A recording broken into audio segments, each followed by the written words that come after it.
मेरे प्रिय बच्चे, यही है जो तुम्हें आगे नहीं बढ़ने दे रहा है। बार बार प्रयत्न करने पे भी तुम्हारा मन अशांत हो रहा है।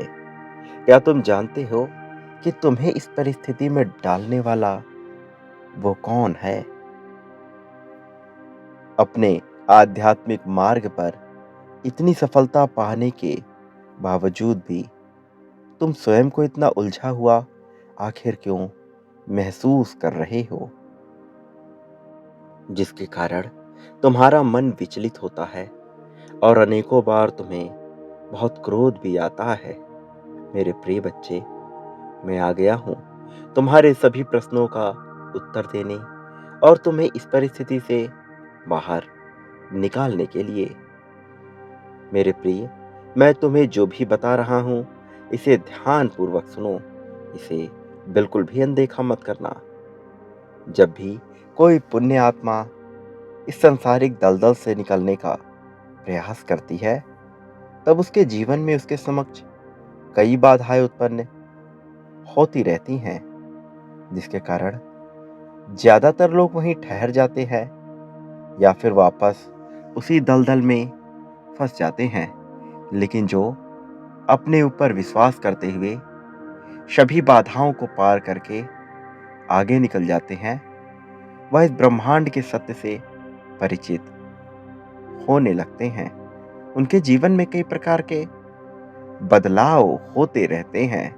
नकारात्मक और स्वार्थी लोग उनके जीवन से स्वतः ही निकलते हुए चले जाते हैं।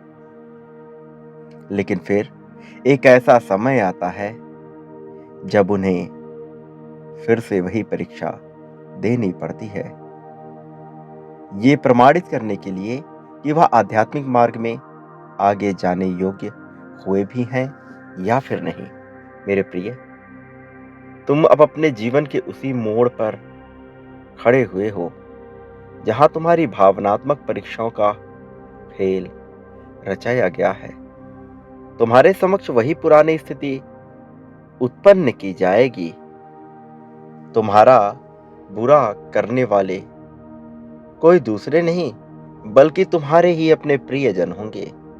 यह भी संभव है कि तुम्हारे परिवार का ही सदस्य तुम्हारे पीठ पीछे षड्यंत्र रच रहा हो। ऐसी स्थिति में तुम भावनात्मक रूप से थोड़े कमजोर होगे।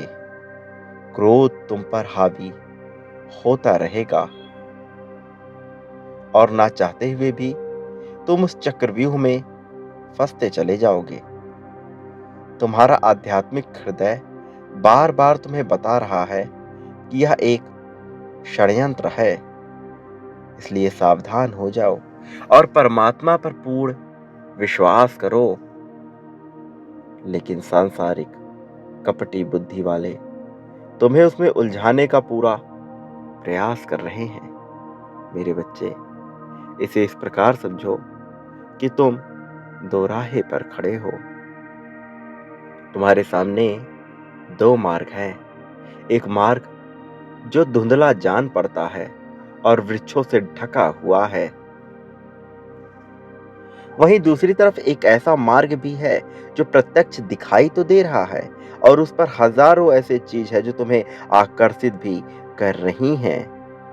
मेरे प्रिय, इसे सोचो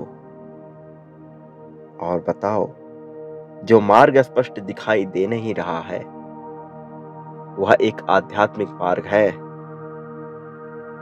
और जहां का पथ फूलों से सुसज्जित है और इस पर चलकर ही तुम परमात्मा तक पहुंचोगे। वहीं दूसरा मार्ग जिधर हजारों आकर्षित करने वाली वस्तुएं हैं, वह बस एक भ्रम है।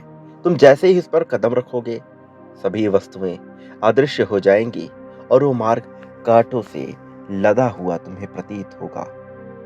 मेरे प्रिय, तुम्हें अपनी इसी परीक्षा में पास होना है। इसका सहज और सरल उपाय यह है कि किसी भी शत्रु के लिए इस समय कोई प्रतिक्रिया तुम बिल्कुल भी ना दो। चाहे कोई तुम्हारा मित्र हो या फिर तुम्हारा शत्रु हो, तुम्हें सभी में ईश्वर को देखना है। बार बार स्वयं को स्मरण कराओ।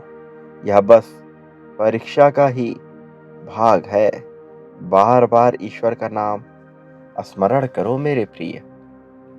तुम शीघ्र इस परीक्षा से पार पालोगे और उस सुंदर अध्याय में प्रवेश करोगे जहां से तुम्हारा जीवन सदैव के लिए ही बदल जाएगा, जहां से खुशियां स्वतः ही तुम्हारे कदमों में बिछ जाएंगी।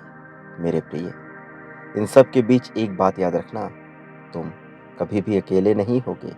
मेरा आशीर्वाद सदैव तुम्हारे साथ रहेगा।